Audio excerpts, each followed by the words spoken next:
The sound of screeching metal against wood jolted me out of my Saturday morning coffee, and I watched through my kitchen window as Patricia Henderson's pearl-white Escalade smashed directly into my newly installed snow fence before careening across my front lawn like a drunk elephant. I was already halfway to the door when she threw her SUV into reverse, tearing up more of my grass and sending chunks of frozen dirt flying everywhere. I burst through my front door in my flannel pajama pants and thermal shirt, my bare feet hitting the icy porch before I had time to think about shoes.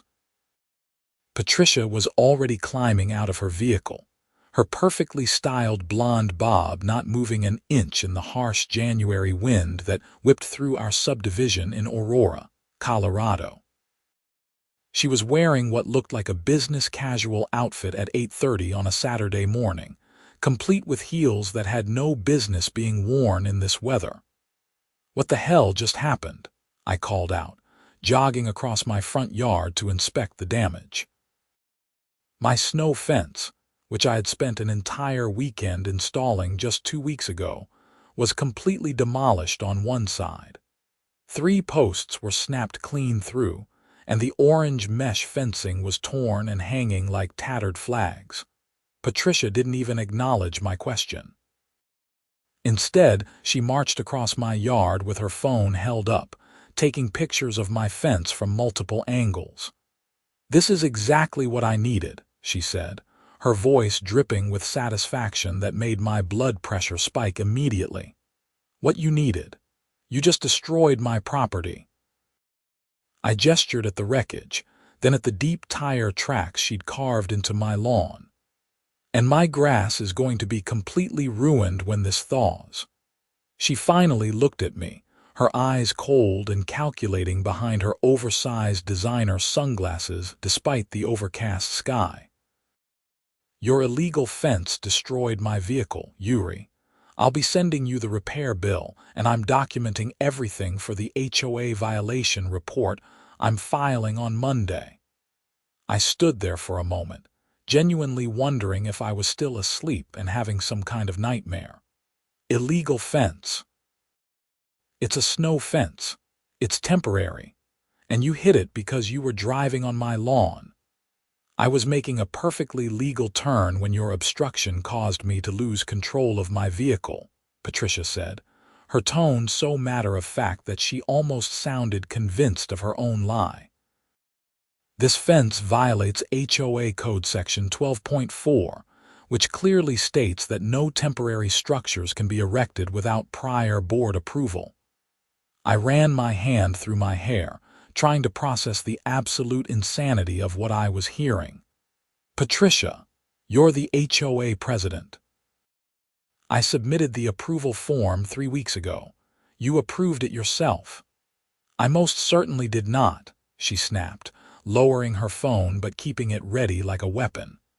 "I would never approve such an eyesore in our community. Sunset Ridge Estates has standards, and your fence violates every single one of them." I took a deep breath, forcing myself to stay calm even though I wanted to scream. This wasn't my first rodeo with Patricia Henderson and her reign of terror over our neighborhood HOA. In the 2 years since I'd moved into this house, she'd sent me violation notices for everything from leaving my trash cans visible from the street for more than 12 hours after collection to planting the wrong shade of roses in my front garden. But this was a new level of crazy, even for her. "I have the approval email on my phone," I said, already turning back toward my house. "Let me grab it and we can clear this up right now." "Don't bother," Patricia called after me. "That email doesn't exist. What does exist is your unpermitted structure that caused damage to my vehicle and poses a safety hazard to the entire neighborhood. You have until Monday morning to remove every trace of it, or I'm calling my lawyer and having you sued for damages. The HOA will also begin fines of $100 per day until compliance is achieved." I spun around. "You crashed into my fence, On my property, while driving across my lawn. I have a right to perform neighborhood inspections as HOA president, she said, examining her manicured nails. I was conducting a routine perimeter check when your illegal obstruction caused the accident. Now, I suggest you start making arrangements for removal before this gets even more expensive for you. She climbed back into her Escalade, and I could see a small dent on her front bumper and some scratches on the passenger side where she'd scraped against the fence posts. Honestly, for the dramatic way she'd hit it, the damage was minimal. My fence, on the other hand, was destroyed. She backed out of my yard, taking another chunk of sod with her, and drove off down the street like she hadn't just committed vehicular assault on my property. I stood there in the cold for another minute, my feet going numb, before I trudged back inside to find my phone. The approval email was exactly where I remembered it, dated 3 weeks ago, with Patricia's official HOA signature and everything. I forwarded it to myself twice for backup and saved screenshots to 3 different cloud services. Then I called my neighbor and best friend in the subdivision, Marcus Chen, who lived 4 houses down. "Dude, you won't believe what just happened," I said when he picked up. "Let me guess." Patricia. Marcus had moved in about 6 months after me and had his own collection of insane HOA stories. She drove through my yard and destroyed my snow fence, then told me I have to remove it by Monday or she's suing me and fining me $100 a day. There was a long pause. "She hit your fence," plowed right through it. I watched the whole thing from my kitchen window. "And she's blaming you. Says it's an illegal structure and I never got approval, even though I have her approval email right here on my phone." Marcus let out a low whistle. "Man, she's really escalating. You know the Johnsons 3 streets over. They're selling their house just to get away from her. She's been fining them for having a basketball hoop in their driveway." A basketball hoop. Says it's not in the approved recreational equipment list. They've racked up over $2,000 in fines in the last 4 months. I sank down onto my couch, finally feeling the cold seeping into my bones from my impromptu barefoot yard visit. This is insane. We live in a neighborhood, not a prison camp. You're preaching to the choir. Listen, I've got the contact info for that lawyer I told you about last month. The one who specializes in HOA disputes. I think you're going to need him. After I hung up with Marcus, I spent the next hour documenting everything. I took dozens of photos of the damaged fence, the tire tracks across my lawn, and the trajectory Patricia had taken from the street. I even found paint transfer on one of my broken fence posts that matched her white Escalade. Then I wrote out a detailed timeline of the incident while it was fresh in my memory, and saved everything to a folder labeled HOA Insanity, January 2026. The rest of Saturday passed in a blur of phone calls and research. I contacted the lawyer Marcus recommended, a guy named Robert Fitzgerald who had apparently made a career out of defending homeowners against aggressive HOAs. His secretary told me he could meet on Monday afternoon. I also filed a police report online for the property damage, though the officer who called me back seemed less than enthusiastic about what he called a civil HOA matter. "Sir, if she was on your property and caused damage, you can certainly pursue civil remedies, but this doesn't really rise to the level of criminal activity," the officer explained in a bored tone. "She committed hit and run," I protested. "She damaged my property and drove away." "Did she flee the scene immediately without stopping?" "Well, no. She stopped and took pictures and threatened me." "Then it's not hit and run, it's a property dispute. You'll need to handle this through your insurance or small claims court." Fantastic. I thanked him for nothing and hung up, adding the police report number to my documentation folder anyway. Sunday was quieter, though I kept expecting Patricia to show up with more threats or demands. Instead, I got an email at 3 in the afternoon from the official HOA account. The subject line read, "Final Notice of Violation," in all caps, which seemed excessive considering this was supposedly the first notice. The email was a masterpiece of bureaucratic hostility. It cited at least a dozen different sections of the HOA covenant, most of which had nothing to do with snow fences. According to Patricia's interpretation, my fence violated rules about temporary structures, aesthetic standards, sight line obstructions, unapproved modifications to lot appearance, and something called neighborhood harmony standards that I was pretty sure she'd made up on the spot. The email demanded immediate removal of the fence and included a bill for $850 to repair the damage to her vehicle. It also informed me that I was being fined retroactively for the 2 weeks the fence had been standing without proper approval, which apparently meant approval that she currently acknowledged, not approval that she'd actually given me. That added up to another $1,400 in fines. I was reading this masterpiece of delusion for the 3rd time when my doorbell rang. I opened it to find Marcus standing there with 2 six-packs of beer and a sympathetic expression. "Figured you could use these," he said, holding up the beer. "And some company." Patricia's been driving around the neighborhood all afternoon taking pictures of everyone's houses. I think she's on a rampage. We sat in my living room and I showed him the email. He read it twice, his expression growing darker each time. "This is extortion," he finally said. "She's literally making up charges to cover her own mistake." "Can she do that? I mean legally?" Marcus shrugged. "Probably not, but that's the thing about HOAs. They bank on people not wanting to fight back because it's expensive and time-consuming. Most people just pay the fines and move on because it's easier than going to war."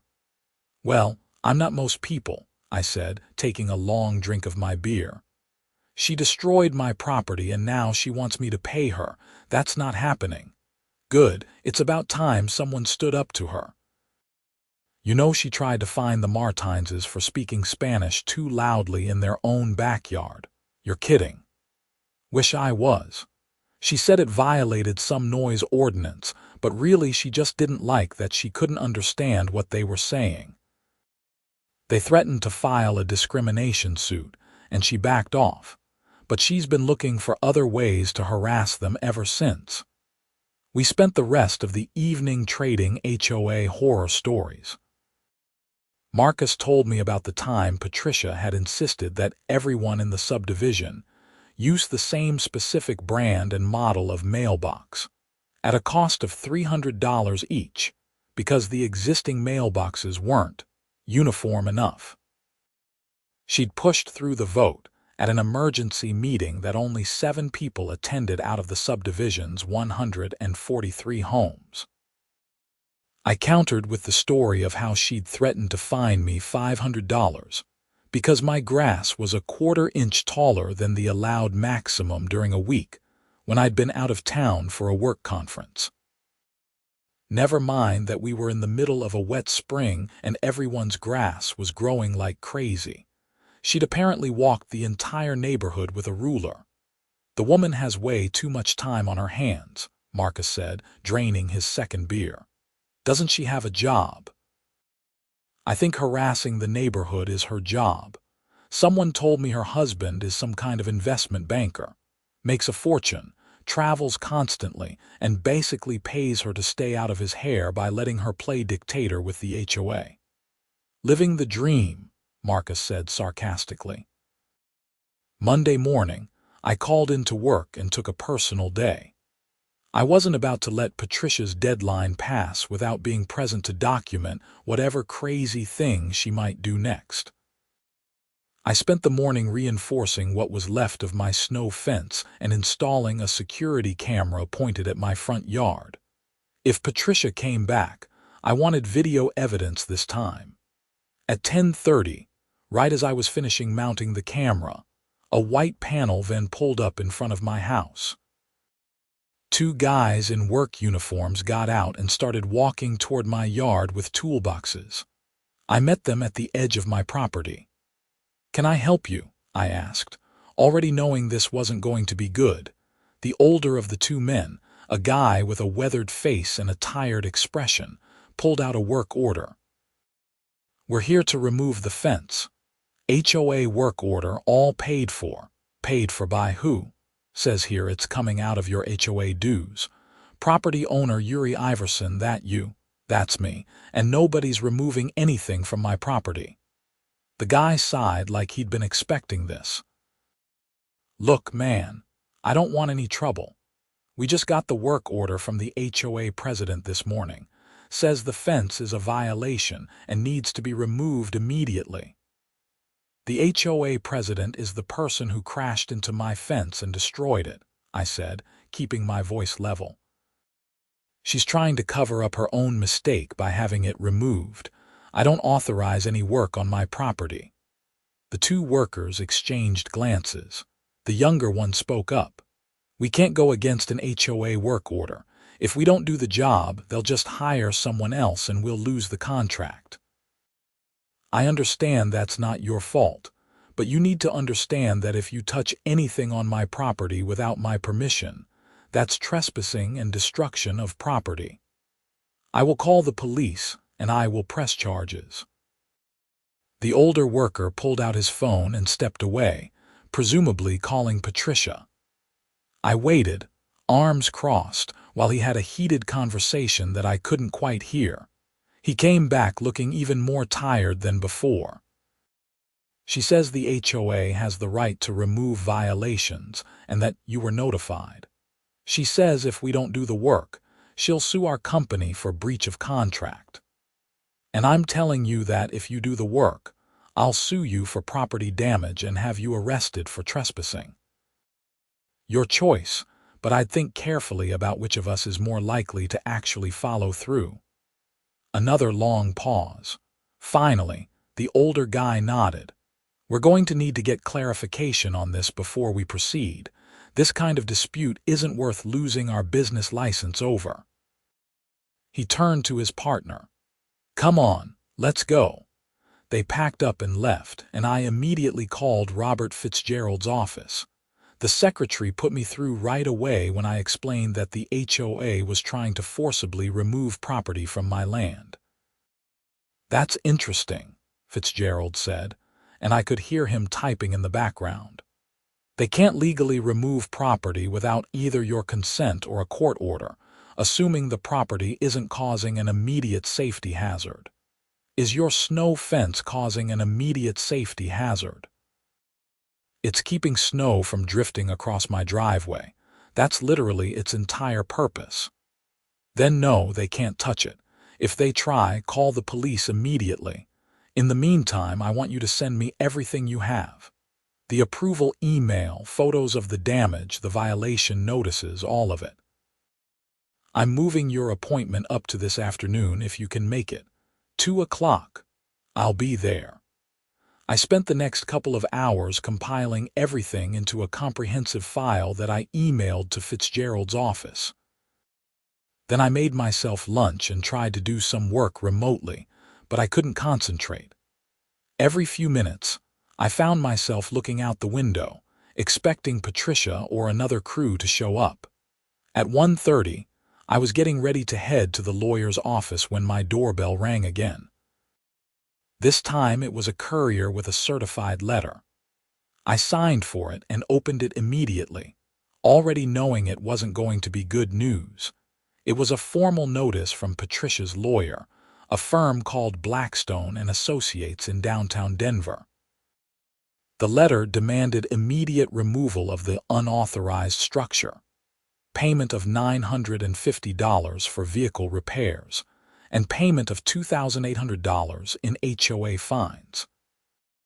It also demanded an additional $5,000 for pain and suffering and emotional distress caused by my negligence and failure to maintain community standards. The letter gave me until close of business on Wednesday to comply with all demands or face immediate legal action, including a lawsuit for damages and a potential lien on my property for unpaid HOA fines. I read it twice, then took a picture of it and texted it to Marcus with the caption, "She's actually insane." Then I grabbed my keys and headed to Fitzgerald's office, the letter clutched in my hand like evidence at a crime scene. Robert Fitzgerald's office was in a modest building in Aurora, not far from the courthouse. He was a stocky man in his 50s with graying hair and sharp eyes that immediately put me at ease. He looked like someone who'd seen every trick in the book and wasn't impressed by any of them. "Mr. Iverson," he said, shaking my hand and gesturing to a chair across from his desk. "I've reviewed your documents, and I have to say, this is one of the more egregious cases I've seen, and I've seen quite a few." "That's not exactly reassuring," I said, handing him the letter I just received. He read it quickly, his expression never changing. "Blackstone and Associates. I know them. They're a mill firm that does a lot of work for HOAs. They send a lot of scary letters, but they don't actually go to court as often as they threaten to. Too expensive, and they know most of their cases wouldn't hold up. So this is all just intimidation. Mostly, yes. But that doesn't mean they won't follow through if they think they can win or if they think you'll settle. The question is whether you're willing to fight back." "Absolutely." Fitzgerald nodded approvingly. "Good. Here's what we're going to do. First, I'm going to send a response to this letter today, refuting all claims and notifying them that you're represented by counsel. That usually slows things down because they know they can't bully you directly anymore. Second, we're going to file a counterclaim against Mrs. Henderson personally for the property damage she caused. The HOA is a separate entity, so we'll go after her as an individual." "Can we do that?" "She damaged your property with her vehicle while acting outside her capacity as HOA president. She was conducting an unauthorized inspection, which isn't actually a thing. Board members can't just drive across homeowners' lawns whenever they feel like it. So yes, we can absolutely go after her personally." "What about the HOA itself? Can we do anything about the fines and threats?" Fitzgerald leaned back in his chair, steepling his fingers. "The HOA is trickier because they do have enforcement powers under your covenant, but they have to follow their own rules, and from what you've shown me, they're not doing that. You got approval for the fence. They can't retroactively revoke it without cause, and they certainly can't fine you for the period when you had valid approval. So what's our next move?" We push back hard. "I'll draft a response to their lawyer, a cease and desist to Mrs. Henderson personally, and a formal demand letter seeking compensation for your damages. We'll itemize everything: the fence repair, the lawn restoration, your time and stress, and we'll ask for attorney fees. We'll make it clear that if they want to take this to court, we're ready and willing." "How much is this going to cost me?"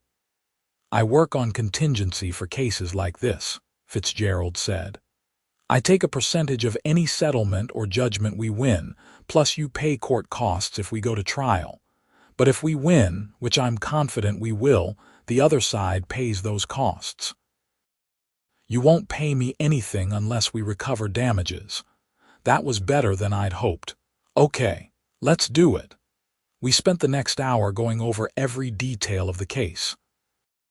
Fitzgerald asked me questions I hadn't even thought of, like whether Patricia had any history of erratic behavior that other neighbors could testify to, and whether the HOA board had proper insurance to cover Patricia's actions. By the time I left his office, I felt like I finally had someone in my corner who knew how to fight back. I drove home feeling better than I had since Saturday morning, but that feeling evaporated the moment I turned onto my street. Patricia's Escalade was parked in front of my house, and she was standing in my yard with her phone, taking more pictures of my fence. I parked in my driveway and got out, my hand already reaching for my phone to start recording. "Patricia, you need to leave my property right now." She turned to me with a smile that was all teeth and no warmth.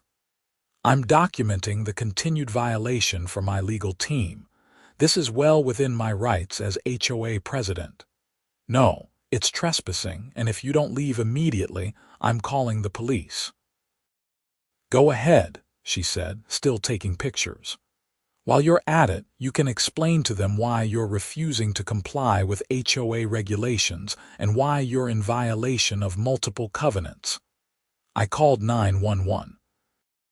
The dispatcher seemed annoyed that I was calling about what she clearly considered a non-emergency, but she said she'd send an officer. I stayed on my porch, filming Patricia as she walked around my fence, taking pictures from every angle.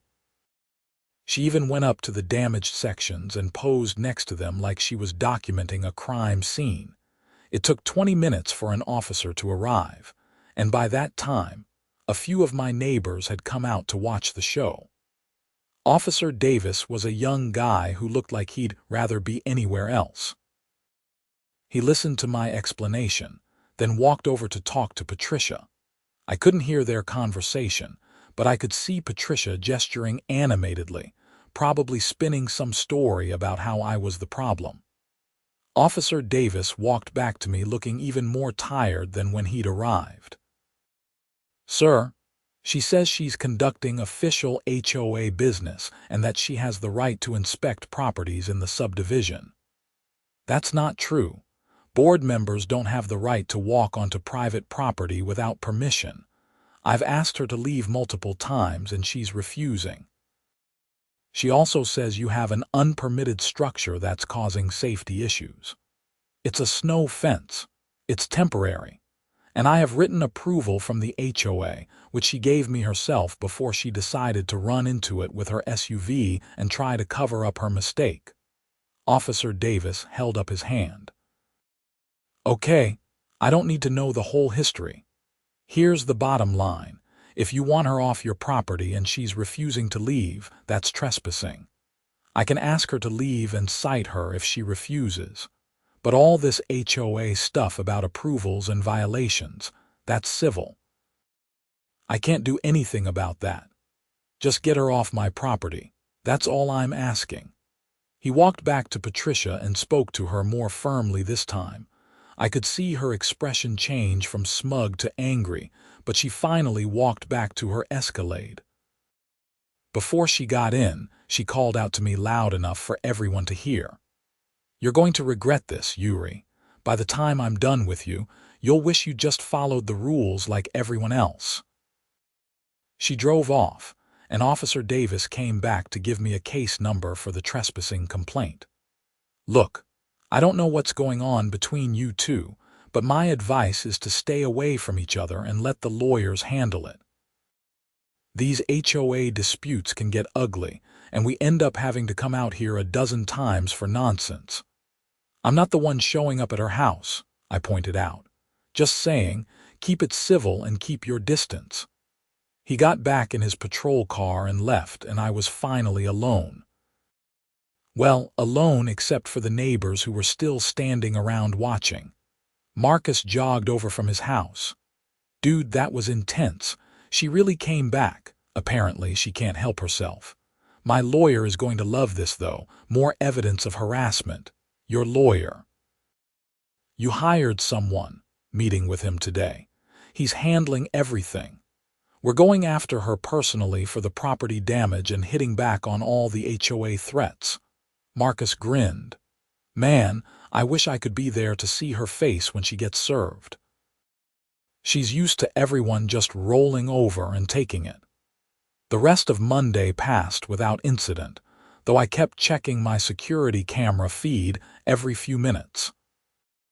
Tuesday morning, I woke up to an email from the HOA announcing an emergency board meeting scheduled for Thursday evening to discuss serious violations and community safety concerns. The email didn't mention me by name, but it was obvious what the meeting was really about. I forwarded it to Fitzgerald, who called me 20 minutes later. "This is good," he said, which wasn't what I was expecting to hear. "It means they're getting nervous. They're trying to fast-track enforcement actions before we can mount a proper defense. But here's the thing. They have to follow their own bylaws for emergency meetings. Let me review your HOA documents and see if they're doing this correctly." He called back an hour later. "They're not. According to your HOA bylaws, emergency meetings require 48 hours notice to all homeowners and can only be called for genuine emergencies. A snow fence doesn't qualify. If they try to vote on anything at this meeting, it'll be invalid." "Should I go to the meeting?" "Absolutely. I'll come with you. I want them to know you're not backing down, and I want to observe their procedures. If they violate their own bylaws in front of witnesses, that strengthens our case significantly." Wednesday was quieter. I went to work, trying to catch up on everything I'd missed during the drama. My boss asked me if everything was okay, and I gave her the abbreviated version. She was sympathetic, but also clearly concerned about how much time I was spending on personal issues. I promised to keep it from affecting my work, but honestly, it was hard to focus when I was waiting for the next shoe to drop. That evening, I got a knock on my door. It was Ellen Martinez from 2 streets over, the woman Marcus had mentioned who'd been harassed for speaking Spanish. She was with her husband, Carlos, and they both looked nervous. "Yuri, we heard about what happened with Patricia," Ellen said. "We wanted to talk to you about the board meeting tomorrow." "Come in," I said, stepping aside. We sat in my living room, and they explained that they'd been dealing with Patricia's harassment for almost a year. The language complaint was just the beginning. She'd also cited them for having decorative tiles on their porch that were non-standard, for hanging holiday lights 2 days earlier than the HOA-approved date, and for having a garden that was too visible from the street. "We've paid almost $3,000 in fines," Carlos said, his frustration evident. "Every time we think she's done, she finds something new. We were seriously considering selling the house until we heard you were fighting back. We want to help," Ellen added. "If you need witnesses or testimony about her behavior, we'll do it. And we know at least 5 other families in the neighborhood who feel the same way. This was unexpected. I appreciate that. My lawyer will probably want to talk to you." The more evidence we have of a pattern of harassment, the stronger our case.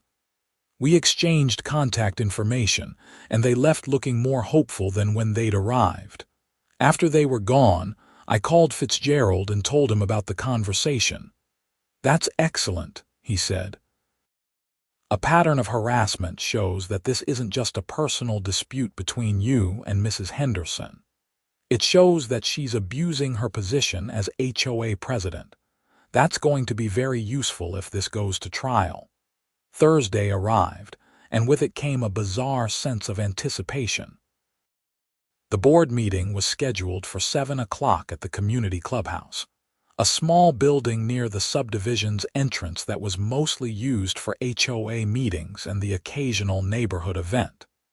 Fitzgerald met me at my house at 6:30, and we walked over together. The parking lot was more crowded than I'd ever seen it. Word had clearly gotten out that something interesting was happening. I recognized Ellen and Carlos Marcus and at least a dozen other neighbors. There were also some people I didn't know, probably the contingent that supported Patricia and her rigid enforcement of every tiny rule. Inside, the clubhouse was set up with rows of folding chairs facing a long table where the board members sat. Patricia was in the center, flanked by the other 4 board members. Donald Reeves, the vice president, Susan Walsh, the treasurer, Thomas Porter, the secretary, and Jennifer Armstrong, the member-at-large. Patricia looked calm and composed, but I could see the tension in the way she gripped her pen. Fitzgerald and I took seats in the front row. Patricia's eyes narrowed when she saw him, and she leaned over to whisper something to Donald, who looked over at us with obvious concern. Patricia called the meeting to order at 7 sharp. Thank you all for coming to this emergency meeting of the Sunset Ridge Estates HOA Board. We're here tonight to address a serious safety violation that has come to the board's attention. Point of order, Fitzgerald said, standing up. Can you please explain what constitutes an emergency under the HOA bylaws and how this situation qualifies? Patricia's smile was icy. And you are Robert Fitzgerald, attorney representing Uri Iverson. I'm here to observe these proceedings and ensure that all HOA bylaws and procedures are followed correctly. You could feel the energy in the room shift. The other board members exchanged nervous glances, and several people in the audience started whispering. This is a board meeting, not a legal proceeding, Patricia said. Your presence is noted, but you have no standing to interrupt. Actually, under your own bylaws, any homeowner or their representative has the right to raise points of order during meetings. So again, I'm asking you to explain what constitutes an emergency and how this situation qualifies. Patricia's jaw tightened. A structure that poses a safety hazard to the community is an emergency. Can you explain how a snow fence on private property poses a safety hazard? It obstructs sight lines and could prevent emergency vehicles from accessing the property. I stood up. My fence is 20 feet from the road and runs parallel to my driveway. It doesn't obstruct anything. Sit down, Mr. Iverson, Patricia snapped. You'll have a chance to speak during the public comment period. Which is when? Fitzgerald asked. Patricia shuffled through her papers. After we vote on enforcement actions. That's not consistent with your bylaws, Fitzgerald said calmly. Public comment is supposed to occur before any votes are taken on matters affecting individual homeowners. I have the bylaws right here if you'd like to review them. The other board members were starting to look extremely uncomfortable. Donald leaned over to whisper something to Patricia, but she waved him off. Fine. Public comment now. Mr. Iverson, you have 3 minutes. I stood up again, my heart pounding. I prepared what I wanted to say, but actually saying it in front of everyone was different. First, I want to make it clear that I did get approval for my snow fence. I have the email from Mrs. Henderson herself, dated 3 weeks ago, approving the installation. Second, Mrs. Henderson destroyed my fence when she drove across my lawn last Saturday morning. I have photographs, witness statements, and physical evidence including paint transfer from her vehicle on my fence posts.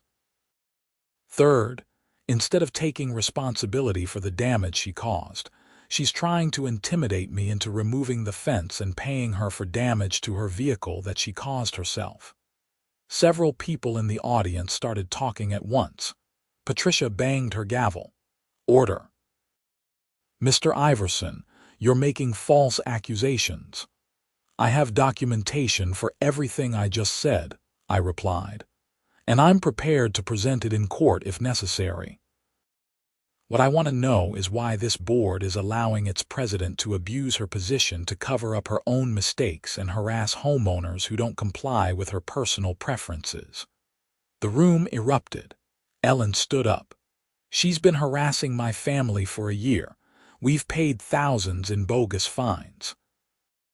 Marcus chimed in. She tried to fine me for having the wrong brand of mailbox. More voices joined in, and Patricia was banging her gavel frantically, her composure finally cracking. This is completely out of order. Everyone sit down or I'll have you all removed. By who? Someone called out. You going to call the cops because people are calling out your bullying? Donald stood up and put his hand on Patricia's shoulder, speaking quietly to her. She shook him off, but he persisted. Finally, she sat back with her arms crossed, and Donald took over. "Everyone, please calm down," he said, his voice less hostile than Patricia's. "I think it's clear that there are some concerns that need to be addressed. I'm proposing that we table the vote on enforcement actions until the board can conduct a proper review of Mr. Iverson's documentation and the incident in question." "Second," Jennifer Armstrong said immediately. Patricia looked like she wanted to argue, but even she could see that she was losing control of the room. "Fine. Motion tabled. This meeting is adjourned." She gathered her papers and stormed out of the clubhouse, leaving the other board members to deal with the crowd of angry homeowners. Fitzgerald and I stayed while several neighbors approached to share their own stories of Patricia's overreach. By the time we left, he had contact information for 8 different families who wanted to contribute to a potential class action case. "That went better than I expected," Fitzgerald said as we walked back toward my house. "She completely lost control of the meeting, and the other board members are clearly not on her side. That's going to work in our favor. What happens now? Now we wait for them to make their next move. But I think we've shifted the momentum. She can't just steamroll this through anymore, and she knows it." Friday morning, I woke up to find an envelope taped to my front door. Inside was a handwritten note on Patricia's personal stationery. The handwriting was shaky, almost frantic. "You think you've won, but this is far from over. I will not allow someone like you to undermine the standards that keep this community safe and valuable. Remove the fence or face the consequences. This is your final warning." I took a picture of the note and sent it to Fitzgerald immediately. He called back within minutes. "This is perfect. She's completely lost her objectivity and she's making threats. Save that note in a safe place. If she keeps escalating, we might be able to get a restraining order." "A restraining order? Isn't that excessive?" "Not if she keeps showing up at your property and sending threatening messages. She's already been cited for trespassing once. If she does it again, especially with this note as evidence of ongoing harassment, a judge would definitely consider it." The weekend passed quietly, which felt strange after the intensity of the previous week. I spent Saturday repairing my fence, this time reinforcing it with stronger posts and adding reflective markers so nobody could claim they didn't see it. Several neighbors stopped by to offer support and share their own Patricia stories. By Sunday evening, I felt like I'd inadvertently become the leader of an anti-HOA resistance movement. Monday brought a new development. I received a certified letter from the HOA board, this time signed by Donald Reeves as vice president, not Patricia. The letter was surprisingly reasonable. It acknowledged receipt of my documentation regarding the fence approval and stated that the board was conducting a formal review of the incident. It suspended all fines pending the outcome of that review and requested that I attend a mediation session with an independent arbitrator to resolve the dispute. I called Fitzgerald. "Is this good or bad?" "It's actually pretty good. It means the rest of the board is trying to rein Patricia in and resolve this without litigation. Mediation is usually faster and cheaper than court. I'd recommend accepting, with the condition that I'm present as your representative." "What about my counterclaim against Patricia personally?" "We can still pursue that separately. The mediation is for the HOA dispute. Your personal property damage claim against her is a different matter." I agreed to the mediation, and we scheduled it for 2 weeks out. In the meantime, life started to return to something resembling normal. I went back to work full-time, caught up on projects I'd been neglecting, and tried not to obsess over every HOA email or neighborhood interaction. Patricia, meanwhile, seemed to be laying low. I didn't see her around the neighborhood, and she didn't show up at my house again. Marcus told me she'd been spotted a few times driving slowly through the subdivision, still taking pictures, but she seemed to be keeping her distance from my street. The mediation session was held at a neutral location, a conference room in a professional building in Aurora. The arbitrator was a retired judge named Margaret Sullivan, who had a reputation for being fair but no nonsense. She started the session by laying out ground rules. Everyone would have a chance to present their side, but there would be no personal attacks or interruptions. Patricia arrived with her lawyer from Blackstone and Associates, a young guy named Brad who looked like he'd rather be anywhere else. The rest of the HOA board was there too, though they sat separately from Patricia, which I found interesting. I presented my case first, with Fitzgerald's help. We showed the approval email, the photos of the damage, the timeline of events, and the threatening note. We also presented statements from 3 neighbors who had witnessed the incident or its aftermath. Patricia's lawyer tried to argue that the approval email was invalid because it didn't go through proper board channels, but Donald interrupted him. Actually, as HOA president, Patricia has the authority to approve temporary structures under $500 in value without a full board vote. That's in our bylaws. If she sent that approval, it's valid. Patricia's face went red. I never sent that email. His account must have been hacked or he fabricated it. The email came from your official HOA address and has your digital signature, Fitzgerald said calmly. If you're claiming your account was compromised, do you have any evidence of that? Did you report it to the police or change your passwords? Patricia didn't have an answer to that. Judge Sullivan reviewed all the documents carefully, asking clarifying questions occasionally. Then she asked Patricia to present her side. Patricia's version of events was remarkably different from reality. According to her, she'd been conducting a routine neighborhood drive-by when my illegally placed fence suddenly appeared in her path, causing her to swerve to avoid a worse accident. She claimed the fence was placed too close to the street and violated multiple safety codes. She also claimed that I'd been hostile and threatening when she stopped to assess the damage. You have any evidence of these claims? Judge Sullivan asked. Photos showing the fence placement relative to the street.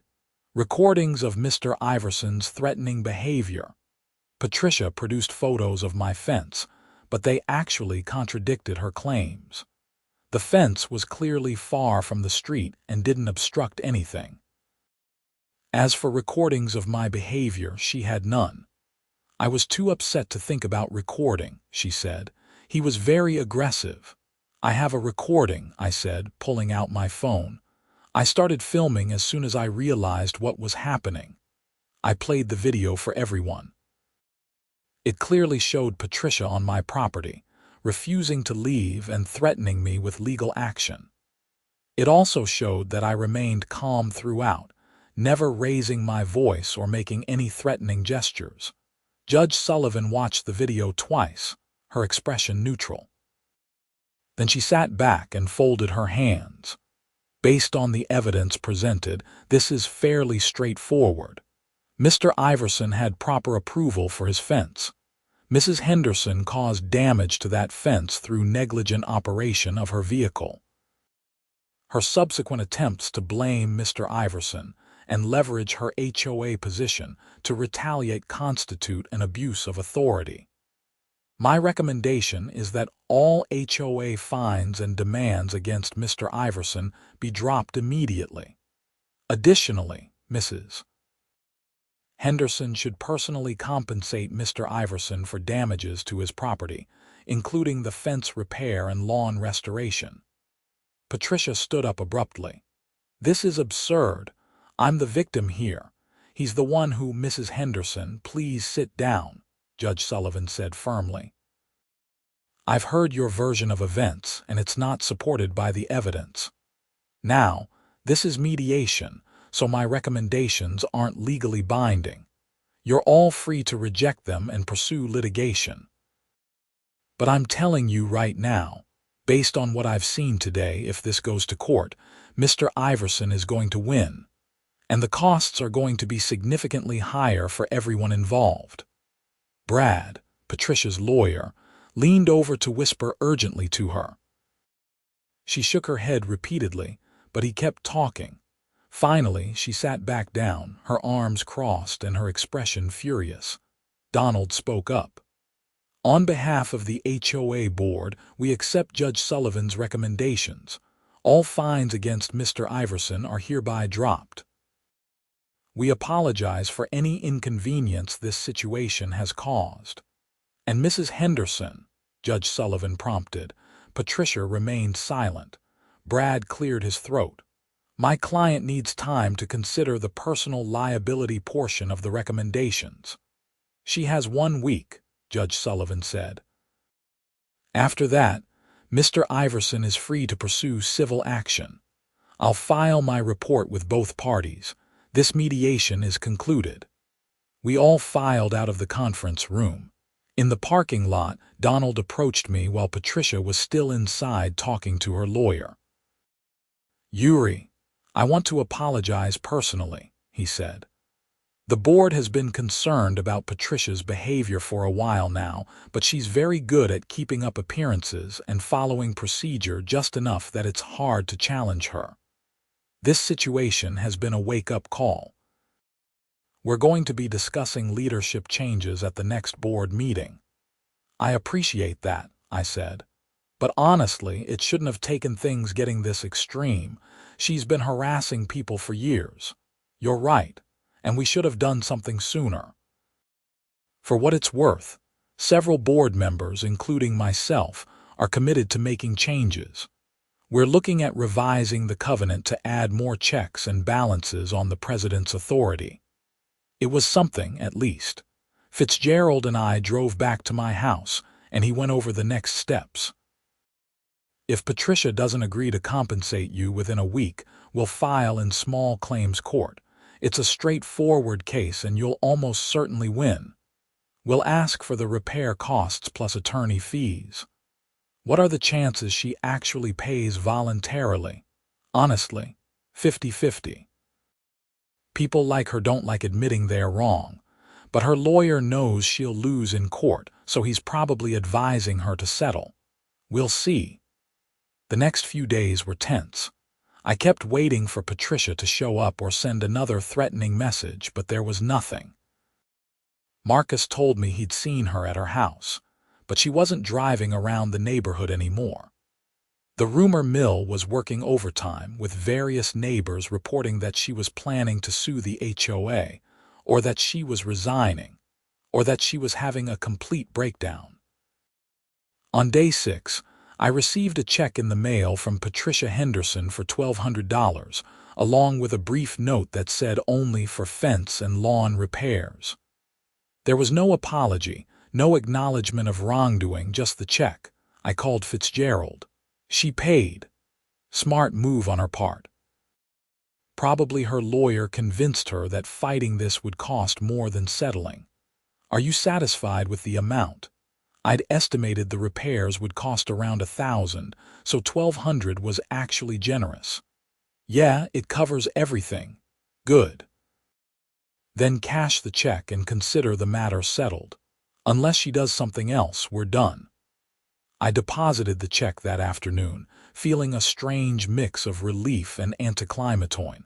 After everything that had happened, it felt weird for it to just be over, but I wasn't complaining. The following week, the HOA held its regularly scheduled monthly meeting. I attended, along with Marcus and several other neighbors who'd been following the drama. Patricia was there, sitting at the board table, but she looked diminished somehow. Her usual confident posture was gone, replaced by a hunched, defensive stance. Donald called the meeting to order and immediately moved to new business. The board has received a petition signed by 47 homeowners requesting a vote of no confidence in the current HOA president. Under our bylaws, a petition signed by more than 30% of homeowners triggers a special election. We'll be scheduling that election for next month. Patricia didn't say anything. She just sat there, staring at the table in front of her. The rest of the meeting was surprisingly productive. The board discussed several issues that had been festering for months, including revising the fine structure to make it more reasonable and creating an appeals process for homeowners who disagreed with violations. Jennifer Armstrong proposed creating a committee to review the entire covenant and suggest updates to make it less punitive and more focused on actual community needs. When the meeting ended, Patricia was the first one out the door. She didn't speak to anyone or make eye contact. A few weeks later, I heard from Ellen that Patricia had withdrawn her name from the special election and was planning to resign from the board entirely. The special election happened on a cold Saturday in late February. Donald Reeves ran for president and won easily. His platform was simple: reasonable enforcement, transparent decision-making, and focusing on things that actually mattered to the community rather than petty violations. Ellen Martinez was elected to fill Patricia's spot on the board and immediately proposed eliminating most of the fines that Patricia had accumulated against various homeowners. As for Patricia, she became a ghost in the neighborhood. I saw her occasionally, usually getting into her car or checking her mailbox, but she never acknowledged me or anyone else. Her house went up for sale in March, and by May she was gone. Marcus told me her husband had taken a job in Texas and they'd relocated. I didn't know if that was true or just neighborhood gossip, but either way, she was no longer my problem.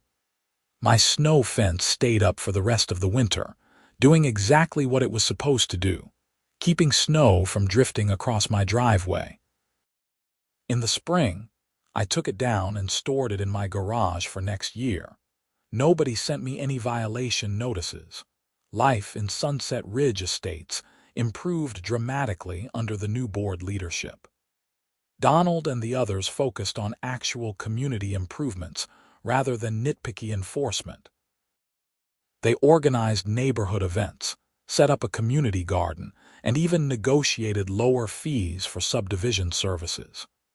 The atmosphere changed from one of fear and resentment to something that actually felt like a community. I ran into Donald at the grocery store one day in early summer. He asked me how things were going, and I told him I was happy with the changes. "You know, you could run for the board yourself," he said. "We need people who are willing to stand up for what's right."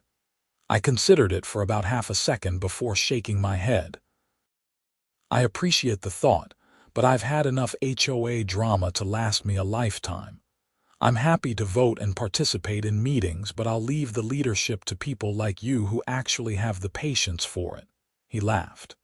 Fair enough. But seriously, thank you for not backing down.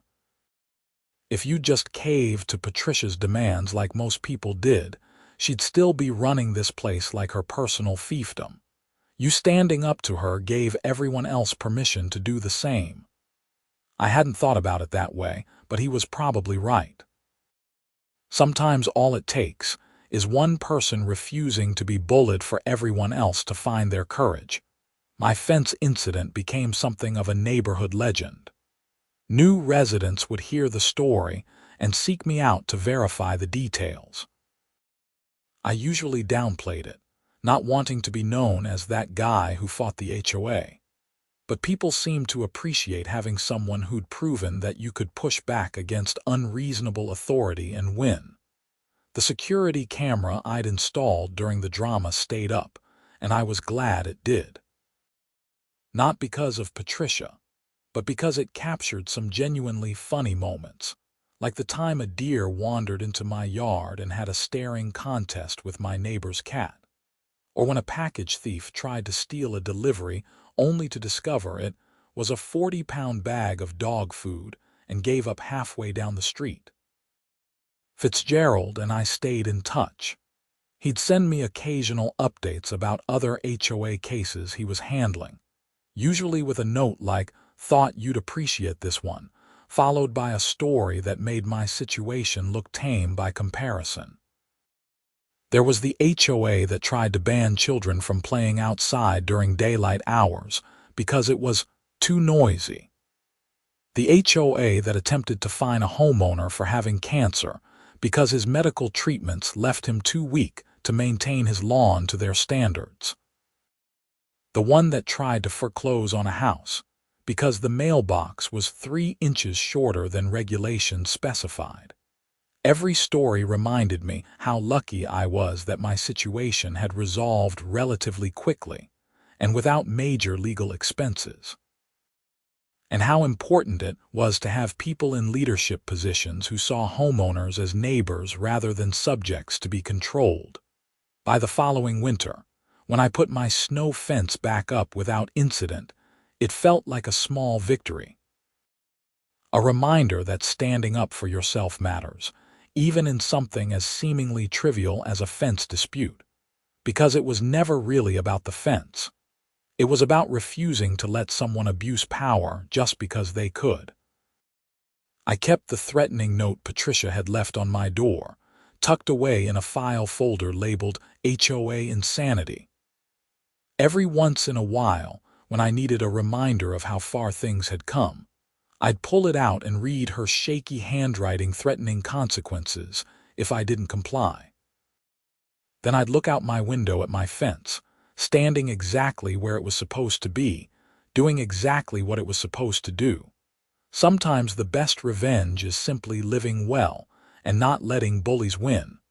Marcus and I still joke about the incident whenever snow starts falling.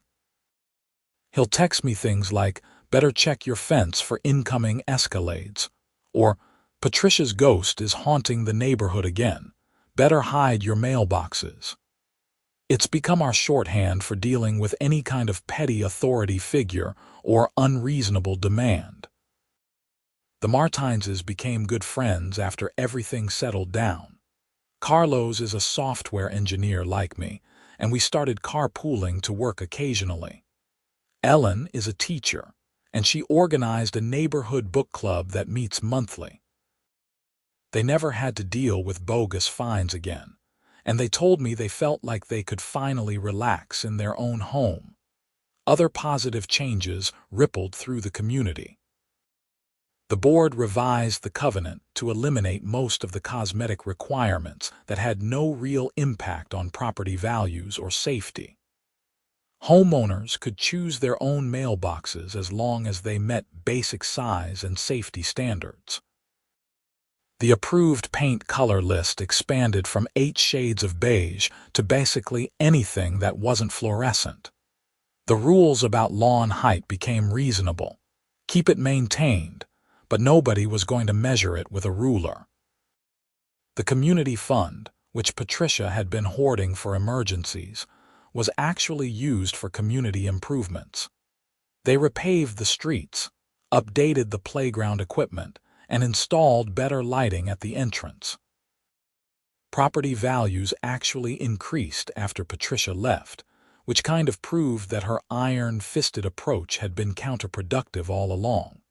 I learned a lot from the whole experience. I learned that documentation is everything when you're dealing with someone who's willing to lie. I learned that having a good lawyer in your corner makes all the difference. I learned that standing up to bullies often reveals they're not as powerful as they want you to believe.